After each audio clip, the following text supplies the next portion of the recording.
Hello दोस्तों, नमस्कार। आइए स्टार्ट करते हैं 7 मार्च की क्लास। एडिटोरियल जो हम डिस्कस करेंगे उसका टाइटल है डी प्रिविलेजिंग ब्राइब।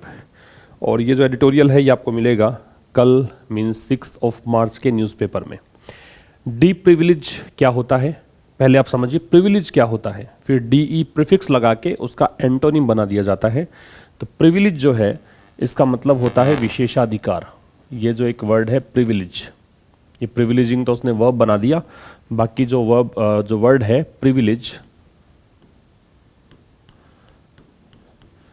ये जो प्रिविलेज वर्ड है इसका मतलब है प्रेरोगेटिव।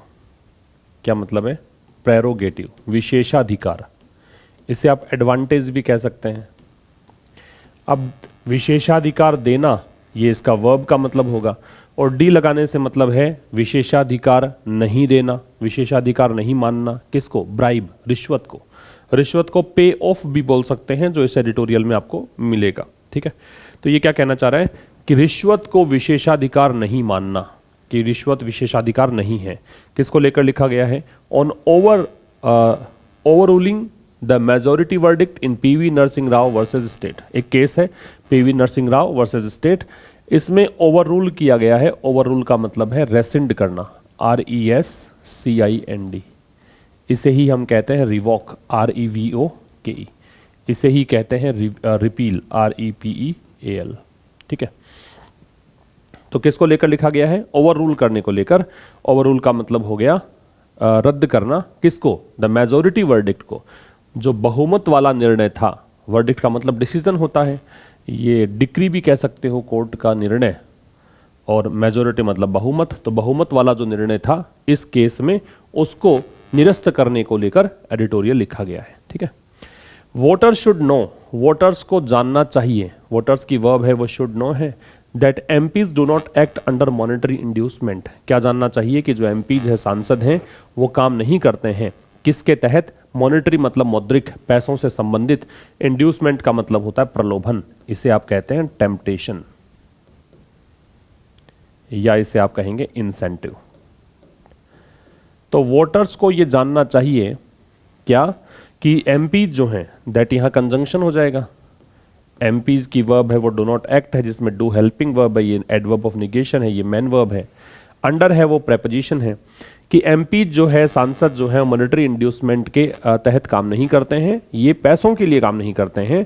ये जानना चाहिए किसको? वोटर्स को। अब हम पढ़ेंगे इसको विस्तार से।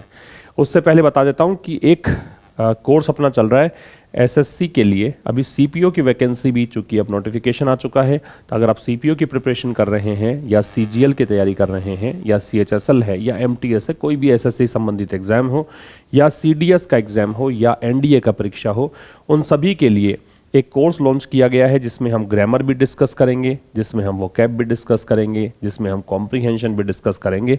यहाँ नाउन प्रोनाउन 2 टॉपिक्स हो चुके हैं, 3rd टॉपिक एडजेक्टिव स्टार्ट हो चुका है। ठीक है, यहाँ पर आपको वोकैब पर डे डिस्कस की जा रही है, ग्रामर के टॉपिक्स चल रहे हैं, और क्लोज टेस्ट, पैराजम्बल, पैसेज, ये सबकी प्रैक्टिस भरपूर आपको यहाँ पर मिलने वाली है। तो ये कोर्स आप बाई कर सकते हैं। आप लाइव जुड़ना चाहें इस क्लास से तो शाम को 5:30 बजे लाइव क्लास होती है, मंडे टू सैटरडे। ठीक है, 5:30 बजे शाम को ये लाइव क्लास में आप जुड़ सकते हैं। चाहें तो आप इसको रिकॉर्डेड फॉर्म में इसको देख सकते हैं। तो लाइव प्लस रिकॉर्डेड ये बैच है। एक आरएएस के विद्यार्थियों के लिए बैच है, जो जिसमें आप अभी अगर बाई करेंगे तो सारी वीडियोज एक साथ आपको मिल जाएंगे। तो आरएएस के विद्यार्थियों के लिए जो मेंस की तैयारी कर रहे हैं, या फिर फाउंडेशन की अब से स्टार्ट किया है उन्होंने, फाउंडेशन के अंतर्गत चल रहे हैं, तो इन सब विद्यार्थियों के लिए कोर्स आरएएस का, जहां पर ग्रामर है, जहां पर कॉम्पोजिशन साइड है, जहां पर वोकैब है, सारी चीज़ें जो भी आरएएस के पैटर्न के हिसाब से जो भी होना चाहिए वो सब इस कोर्स में अवेलेबल है। और ये कोर्स पूरा हो चुका है, मतलब इस कोर्स को बाई करते ही सारे वीडियोस आपको एक साथ मिल जाएंगे। ठीक है, और भी बहुत सारे वीडियोस हैं, और भी बहुत सारे कोर्सेज हैं, वो आप जाके देख सकते हैं एप्लीकेशन आशीष क्लासेस पर। जो मैं ये पढ़ा रहा हूँ इसका पीडीएफ और जो वोकैबलरी है इस सेशन की, वो चीज़ें आपको मिलेगी टेलीग्राम चैनल आशीष क्लासेस पर, लिंक आपको डिस्क्रिप्शन में दिया हुआ है। तब चलिए इसको विस्तार से पढ़ते हैं, एक एक बात को नोट करते चलिएगा और एंड तक सेशन को देखिएगा। It was a judgement that has rankled for years. और देखिए एक बात और है, यहाँ पे जो मैं पढ़ा रहा हूँ ये वाली चीज़ें, इसमें एक जो ये अलग कलर में दिख रहा है ये सब्जेक्ट है, इसकी वर्ब हम डिस्कस करेंगे। तो सब्जेक्ट वर्ब निकालना भी आपको आना चाहिए, क्योंकि इससे कई बार ट्रांसलेशन में भी बहुत हेल्प मिलती है आपको। इट की वर्ब है वॉज है। इट वॉज अ जजमेंट, यह एक निर्णय था। दैट रिलेटिव प्रोनाउन है, इसका संबंध होगा अपने एंटेसिडेंट पहले वाले शब्द से। इसकी वर्ब है फिर हैज रैंकल्ड है फॉर ईयर्स। फॉर या सिंस के साथ टाइम लगाते हैं तो परफेक्ट लगता है। परफेक्ट लगता है तो देखो हैज रैंकल्ड लग गया है। तो ये एक ऐसा निर्णय था जिसने कि सालों से परेशान किया हुआ है। रैंकल का मतलब है बोदर करना, अनोय करना, इरिटेट करना, मतलब परेशान करना है। तो ये एक ऐसा मामला था जिसने सालों से परेशान किया हुआ है। इट है वो प्रोनाउन है। वॉज यहाँ पे लिंकिंग वर्ब है। ए डिटर्मिनर है, जजमेंट नाउन है। दैट यहाँ रिलेटिव प्रोनाउन है। हैज हेल्पिंग वर्ब है, ये मैन वर्ब है। फॉर प्रेपोजिशन है, ये इसका ऑब्जेक्ट है, नाउन है। तो ये एक ऐसा जजमेंट था जिसने सालों से परेशान किया हुआ है। द आर्टिफिशियल डिस्टिंक्शन, डिस्टिंक्शन का मतलब होता है डिफरेंस, अंतर। आर्टिफिशियल मतलब कृत्रिम, तो कृत्रिम अंतर। That the supreme court of India made, जो सुप्रीम कोर्ट ऑफ इंडिया ने अंतर पैदा किया। अब ये सुप्रीम कोर्ट ऑफ इंडिया की वर्ब मेड है। ओवर 25 ईयर्स अगो, 25 साल पहले या 25 से भी ज़्यादा साल गुजर गए हैं उससे पहले। बिटवीन किसके बीच में? ब्राइब गिवर्स, रिश्वत देने वालों, एंड ब्राइब टेकर्स, और रिश्वत लेने वालों के बीच। In the infamous JMM bribery case, किसमें? इस रिश्वतखोरी के केस में। इनफेमस है मतलब कुख्यात है, बदनाम केस है। लेफ्ट मैनी अगास्ट, इस चीज ने बहुतों को शॉक्ड कर दिया। अगास्ट का मतलब है शॉक्ड या सरप्राइज्ड, अनप्लीजेंट वे में किसी को अचंभित करना अगास्ट कहलाता है। That those who paid crores of rupees, क्या कैसे बहुत चक्का कर दिया कि वो लोग जिन्होंने करोड़ों रुपए पे किए थे, ठीक है, टू MPs, सांसदों को, किस लिए? For voting in favour of the PV Narasimha Rao government, कि आप वोट दें इनके फेवर में, इस सरकार के फेवर में। किसमें? इन अ नो कॉन्फिडेंस मोशन, एक अविश्वास प्रस्ताव के दौरान। वर, ये वो लोग थे, were to be prosecuted for corruption, इनको, इन पर मुकदमा चलाया जाना था। प्रोसिक्यूट का मतलब होता है मतलब एक सूट करना, है ना, प्रेजेंट सूट अगेंस्ट, मुकदमा दायर करना, प्रेजेंट सूट अगेंस्ट, मुकदमा दायर करना, करप्शन के लिए इन पर मुकदमा चलाया जाना था। But those who took the money, लेकिन जिन लोगों ने पैसा लिया, जिन लोगों ने पैसा लिया, वो लोग इम्यून थे। इम्यून का मतलब है प्रोटेक्टेड, वो सुरक्षित थे। इम्यून का मतलब सुरक्षित होता है, या फिर एग्जेम्प्ट कह सकते हो। ये इनको छूट प्राप्त थी, किससे? फ्रॉम प्रोसिक्यूशन, मुकदमे से, मतलब इन पर मुकदमा नहीं हुआ।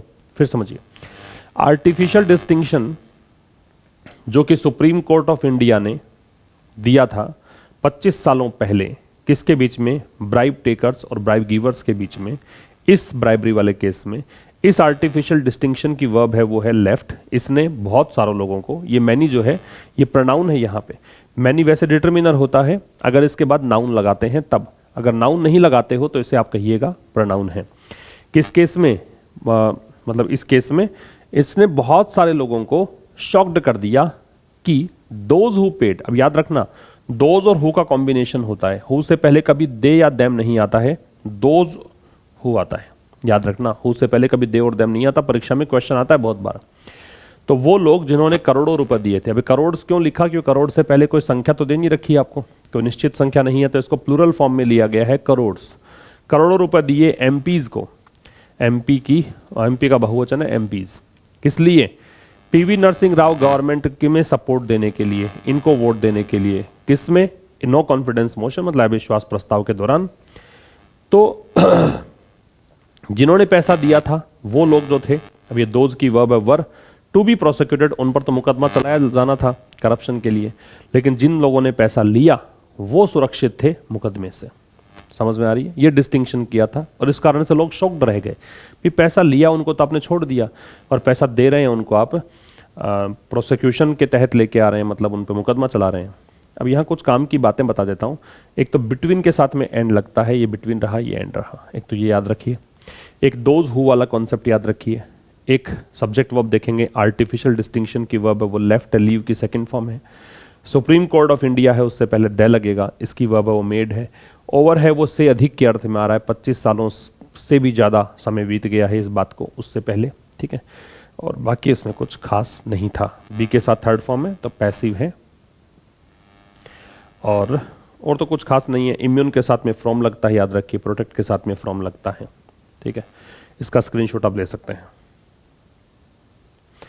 नेक्स्ट कह रहा था रीजन वॉज दैट, अब कारण ये था कि, रीजन की वर्ब है वो वॉज है, कारण यह था कि, दैट कंजंक्शन है। Those who had voted for money, कि जिन लोगों ने पैसों के लिए वोट दिया था, ठीक है, जिन लोगों ने वोट दिया था पैसों के लिए। एंजॉयड, अब देखो दोज हु फिर से आ रहा है, तो उन लोगों ने एंजॉय किया, दोज के लिए यहां इसकी वर्ब है। द कॉन्स्टिट्यूशनल प्रिविलेज, संवैधानिक प्रेरोगेटिव मतलब विशेषाधिकार। विशेषाधिकार क्या था? Of not being subject to, subject to का मतलब होता है लाइकली टू बी अफेक्टेड, प्रभावित होने की संभावना रखना, लाइकली टू बी अफेक्टेड, ये होता है सब्जेक्ट टू। तो उन लोगों ने एंजॉय किया क्या? कि वो प्रभावित नहीं होंगे किसी भी लीगल कॉन्सिक्वेंस से। लीगल का मतलब कानूनी, कॉन्सिक्वेंस का दुष्परिणाम, तो कानूनी कोई खामियाजा भुगतना नहीं पड़ेगा।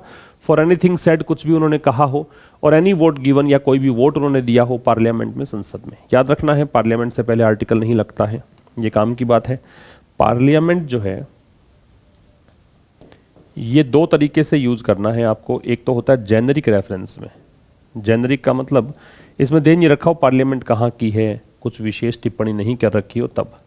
और एक पार्लियामेंट होता है स्पेसिफिक, जिसमें दे रखा हो पार्लियामेंट ऑफ इंडिया ऐसे करके।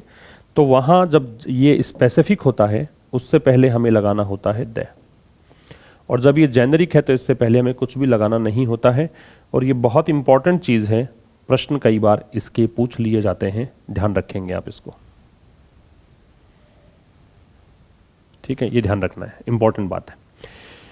अच्छा जी, the reason was that, reason की वर्ब वॉज है, रीजन यहाँ नाउन है, ये डिटर्मिनर है, दैट कंजंक्शन हो गया। दोज हु साथ में आएंगे, ध्यान रखिएगा। अब ये जो आ रहा है ये हैड वोटेड, हु आ रहा है रिलेटिव प्रोनाउन, इसके लिए आ रहा है हैड वोटेड, और फिर इन दोज की वर्ब है वो एंजॉयड है। तो जिन लोगों ने पैसों के लिए वोट दिया, उन्होंने तो क्या है, कॉन्स्टिट्यूशनल प्रिविलेज उनको मिला। तो कारण यह था कि जिन लोगों ने पैसों के लिए वोट दिया था उन लोगों को कानूनी क्या मिला, विशेषाधिकार मिला कि वो किसी भी कानूनी खामियाजा नहीं भुगतेंगे। किसके लिए? जो कुछ भी उन्होंने कहा उसके लिए, या फिर कोई भी वोट जो उन्होंने दिया उसके लिए। अब ये एनीथिंग, एनीथिंग के बाद में सेड, ये सेड यहाँ पे वैसे इसका मॉडिफायर मतलब काम कर रहा है। एनीथिंग विच वॉज सेड, वैसे इसको आप कह सकते हो रिड्यूस्ड रिलेटिव क्लॉज के रूप में भी इसको ले सकते हो।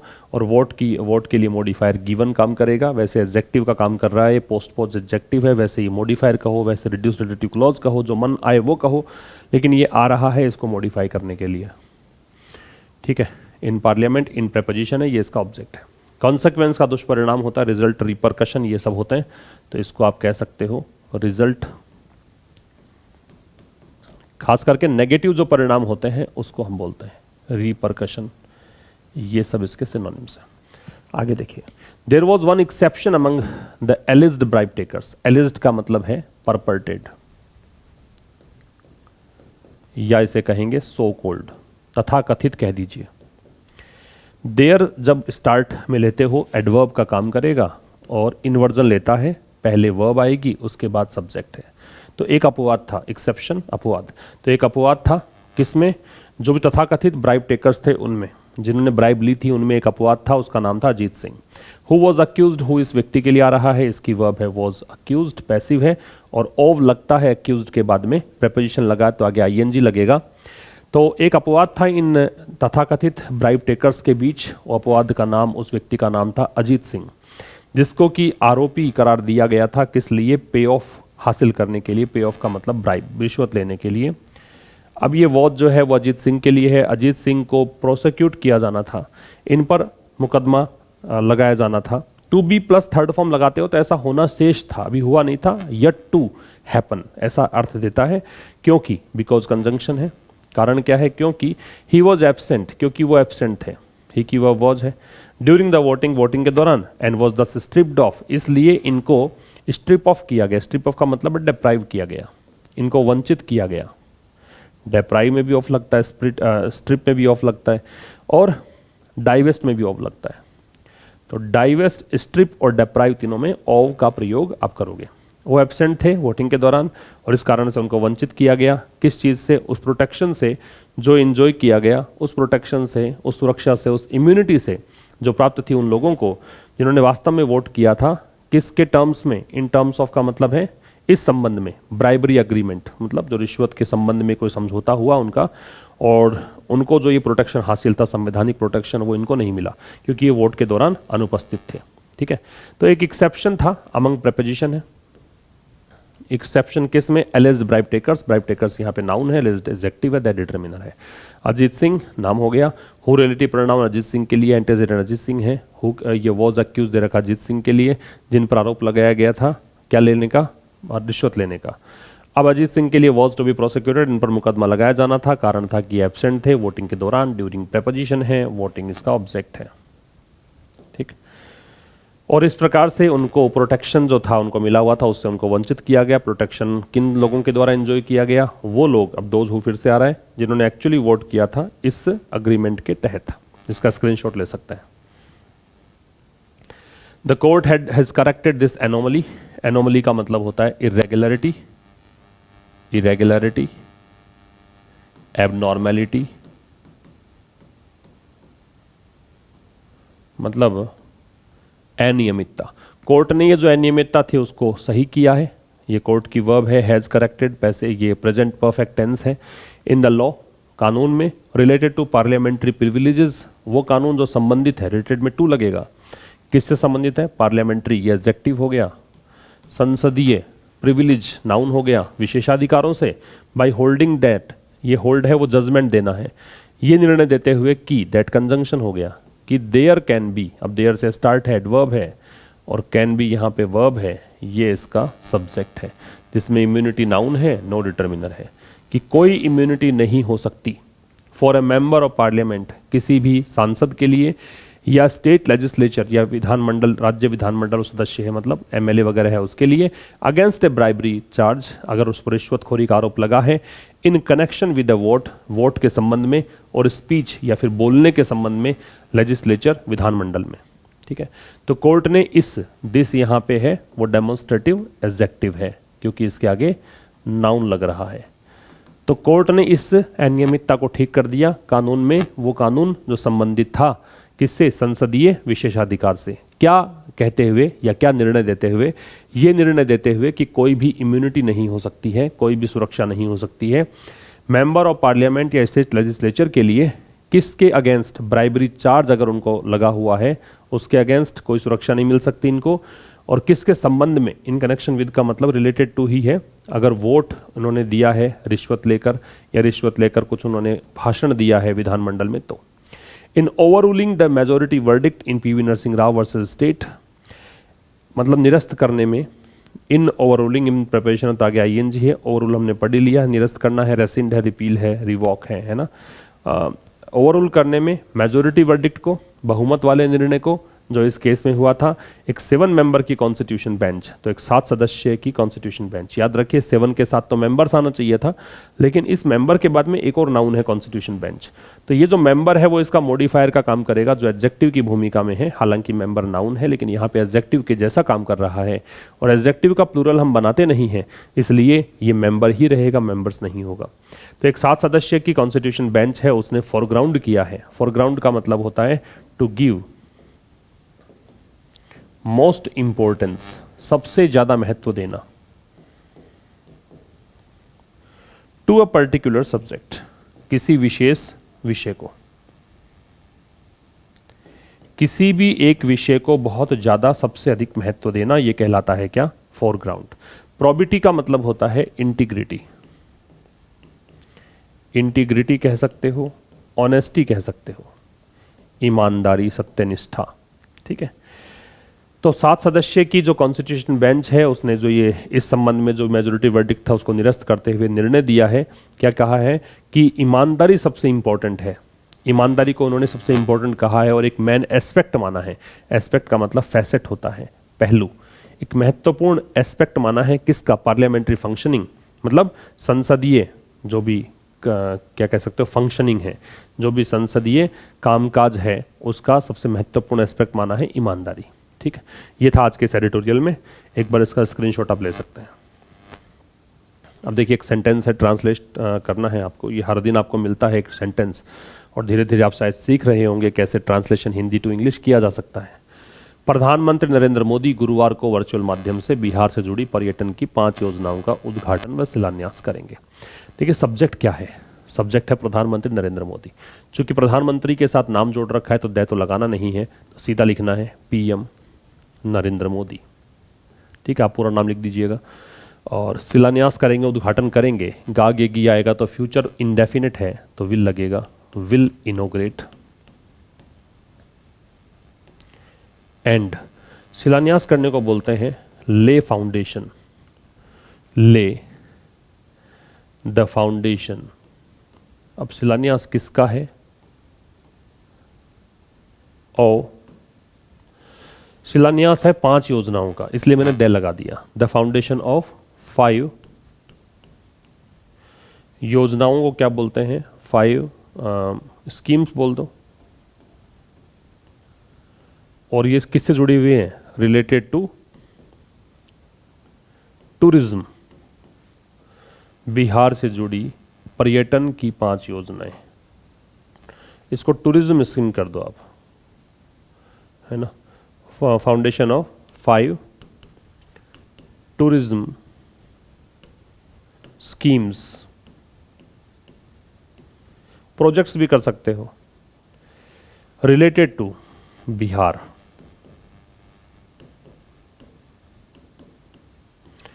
और वर्चुअल माध्यम से करेंगे, गुरुवार को करेंगे,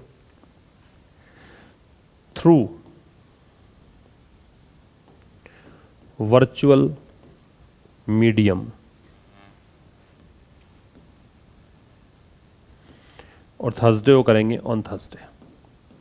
ये ऑन थर्सडे आप शुरू में भी लगा सकते हो, ठीक है, टाइम एडवर्ब है, शुरुआत में भी लग सकता है। तो PM Narendra Modi will inaugurate and lay the foundation of 5 tourism schemes related to Bihar through virtual medium on Thursday. ये आपका आंसर हुआ, और ये आपको दे रखा है, देखो। Prime minister Narendra Modi will inaugurate and lay the foundation stone, एक ही बात है, और 5 tourism schemes related to Bihar through digital medium on Thursday. आ गया समझ में? ये था आज के इस एडिटोरियल में। मिलेंगे आप कल एक नए सेशन के साथ ठीक शाम 5 बजे। तब तक के लिए नमस्कार, थैंक यू वेरी मच।